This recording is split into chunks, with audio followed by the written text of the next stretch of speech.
এটা আমাদের ফ্যামিলির সাথে হওয়া দরকার ছিল, কারণ আমাদের পরিবারও এগুলো ডিজার্ভ করে আসলে। কারণ আমার বাবা হচ্ছে আরেক নষ্টের গোড়া, তখন এগুলো এখানে থাকবে না, এগুলো চলে যাবে সিধা আমার বাপের বড় ছেলের শ্বশুর বাড়িতে।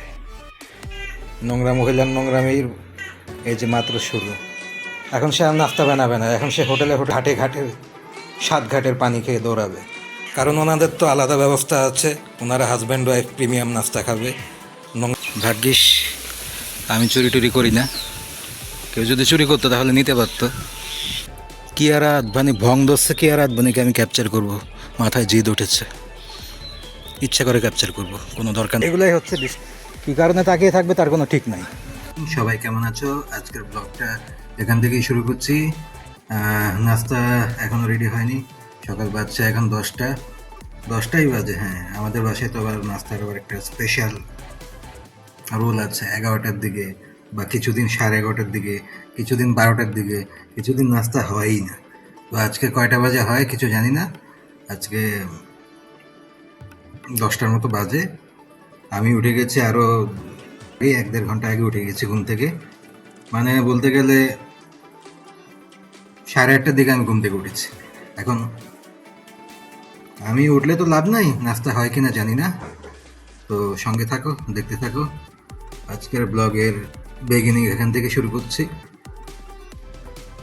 নাস্তা যদি রেডি হয়, কিছু থাকে দেখানোর মতো, চেষ্টা করবো দেখানোর জন্য। আর আজকে আমার সঙ্গে আছে ইন্ট্রো দেওয়ার জন্য আমাদের হুলু। ও সকাল থেকে আমার এই বসে আছে, ওই যে ফ্লোরে শুয়ে আছে।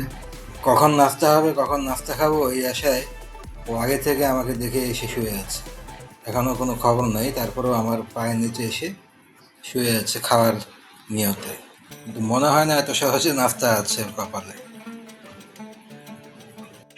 নোংরা মহিলার নোংরামির সূচনার কথা বলেছিলাম না, এই যে মাত্র শুরু। এখন সে আর নাস্তা বানাবে না, এখন সে হোটেলে পাড়ায় পাড়ায়, মহল্লায় মহল্লায়, অফিসে অফিসে, বিভিন্ন গলিতে গলিতে, বাজারে। আর নাস্তা বানানোর মতো সময় এখন নাই, আর নোংরামি করাই হচ্ছে তার কাছে সবচাইতে বড়। কারণ ওনাদের তো আলাদা ব্যবস্থা আছে, ওনারা হাজব্যান্ড ওয়াইফ প্রিমিয়াম নাস্তা খাবে। আর আমাদের জন্য থাকবে এই যে এরকম 2 পিস পাউরুটি, 1 পিস পাউরুটি। দুপুরবেলাও রান্না করবে না, চলে যাবে বাজারে বাজারে। এটা আমাদের ফ্যামিলির সাথে হওয়া দরকার ছিল, কারণ আমাদের পরিবারও এগুলো ডিজার্ভ করে আসলে। কারণ আমার বাবা হচ্ছে আরেক নষ্টের গোড়া, ওনার কাছে আবার এগুলো খুব ভালো লাগে। এবং ওনার ছেলে হচ্ছে আরেক নোংরামির প্রতিনিধি এজেন্ট। এই সব কিছুর মাধ্যমে আমাদের পরিবারে এই নোংরাগুলো ঢুকছে। এখন এই অখাদ্য একটু খেয়ে নিই, তারপরে বাকি অংশ পরের পার্টে আসছে। অখাদ্যটা খেয়ে শেষ করি, তারপরে চা খেতে হবে। কত সুন্দর কলার ছড়া ঝুলে আছে।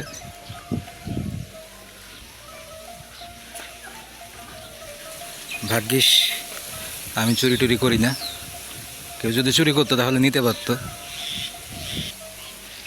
মূলত বাতাসটা খাওয়ার জন্য বাইরে আসে।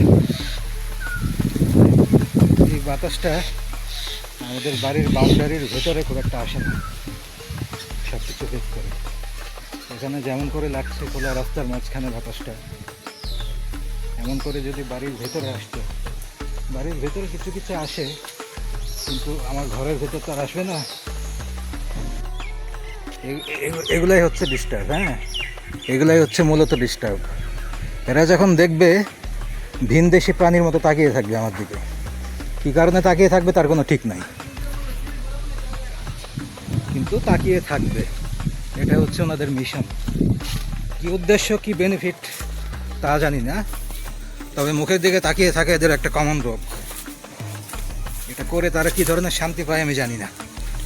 হয়তো বা কোনো সুখ আছে, আমি তো কখনোই সুখ নেই। কারো মুখের দিকে তাকিয়ে থাকার মধ্যে যে সুখ আছে এটা আমি জানিও না, তারা জানে হয়তো বা কোনো সুখ আছে। চোরের মন পুলিশ পুলিশ, এটা দৌড় দেওয়ার একটা কারণ আছে। দৌড় দেওয়ার কারণ হচ্ছে এটা আমার হুলুটাকে মারে প্রতিদিন। এখানে কিছু হাঁস আছে লোকাল, এরাই পালে, এরাই সব কিছু করে। হংস মিথুন দেখাচ্ছে, মাঝখানে সাদা হাঁস দুইটা খুব ভালো লেগেছে। আমি কখনো এদিকে পা ফেলি না নর্মালি। ওই যে আমাদের ঘরের জনম দুঃখী মা বিড়াল গেটে দাঁড়িয়ে আছে আমাকে দেখে। মায়ের সাথে আবার বাচ্চা আছে।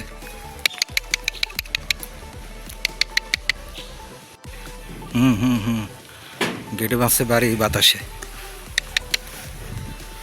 কি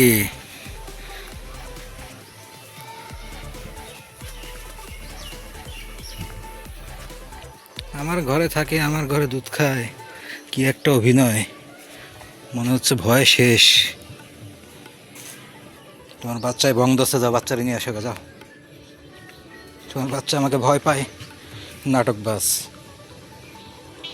আমার ভয় বিল্ডিংয়ের পিছনে পালাইছে।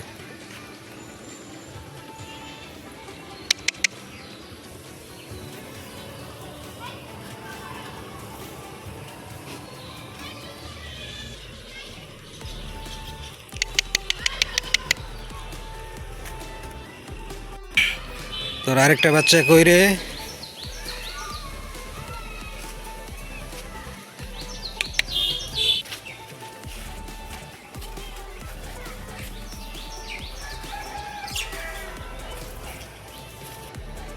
তোর বাচ্চা দিয়ে ড্রামা জানে খুব ভালো। আমার ঘরে বসে থাকে, আমার ঘরে খায়, রাস্তায় দেখলে আমার সাথে লুকোচুরি খেলে। এটা কি মাইয়া হয়েছে নাকি রে? মাইয়া বিলাই এত ডং, ওলা বিলাইরে এত ডং করে না। দুনিয়ার ড্রামা বাজ।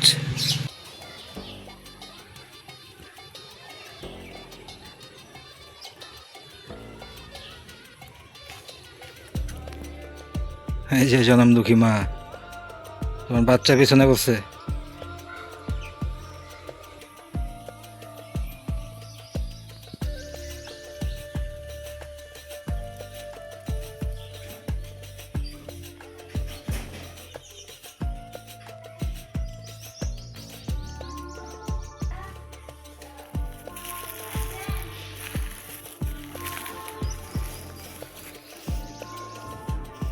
রাস্তায় যে একটা ভাব মারছিল, মনে হচ্ছে যেন সে কোন কিয়ারা আদভানি আসছে, মনে হয় তাকে আমি শ্যুট করে খেয়ে ফেলতেছি একেবারে। এখন দেখি আস্তে আস্তে সে আমাদের বাসায় আসলো। এগুলোর সাথে উনি মেশে, এগুলোর সাথে উনি থাকে। গেটের সামনে দাঁড়াইছিল, ঢুকবে তো এখানেই আমাদের বাসাতে, এমন একটা ভাব নিল মনে হচ্ছে উনি রেড কার্পেটে দাঁড়িয়ে ফটোশ্যুট করছে আর আমি মাঝখানে লাইন ভেঙে ঢুকে পড়ছি। লাল দোপাট্টা, অন্তর্বাস, স্যান্ডেলের তলা ফেলার জন্য আমার জানালা ছাড়া এদের আর কোনো কিছু চোখে পড়ে না, সব কিছু এখানেই ফেলতে হয়। গাছে কাঁঠাল হয়েছে ঠিক আছে, কিন্তু গোফে তেল দেওয়ার মতো কোনো সুযোগ বা অবকাশ নেই।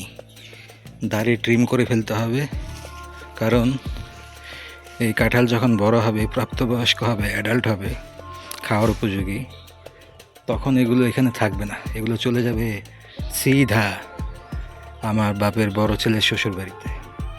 আমরা ছুঁয়েও দেখতে পারবো না। কিয়ারা আদভানি ভং দোষে, কিয়ারা আদভানিকে আমি ক্যাপচার করব, মাথায় জিদ উঠেছে, ইচ্ছা করে ক্যাপচার করব, কোনো দরকার না তাও করব। Waiting for Kiara Advani.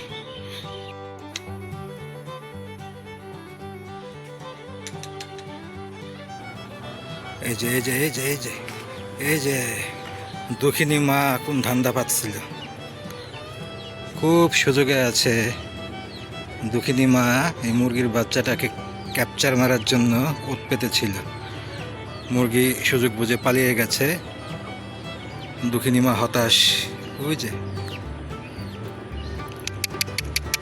দিদিমা পারলা না, মিস।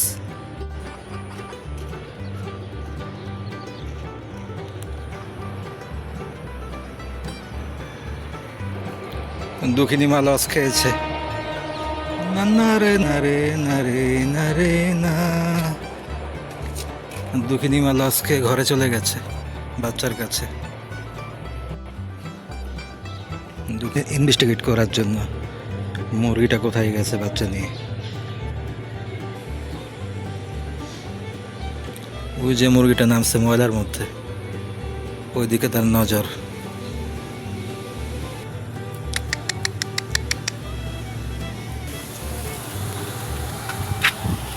বাতাস।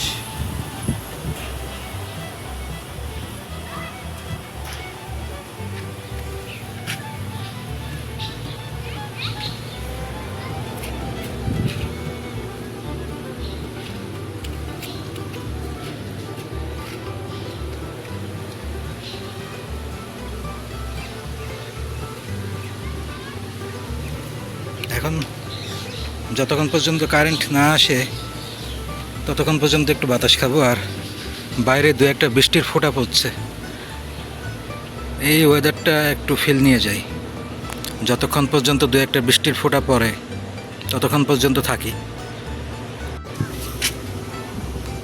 ওয়েদারের ফিল নিতে আসছে আমার বড় ছেলে।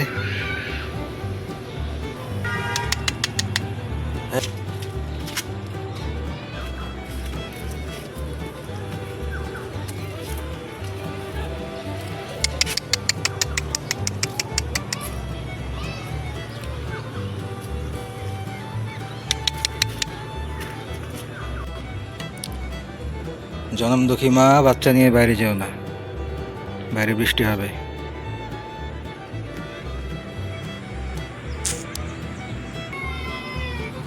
বাইরে তো বৃষ্টি হচ্ছে হালকা পাতলা। ক্যামেরার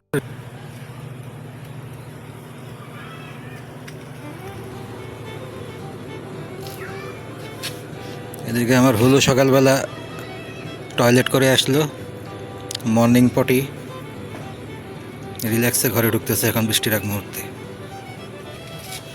এখন ঢুকতে হবে। সর সর সর।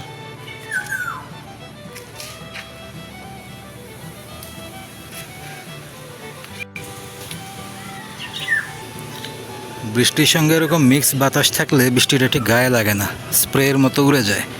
এই ওয়েদারটা ভালোই লাগে, সরাসরি বৃষ্টির ফোঁটা গায়ে লাগে না।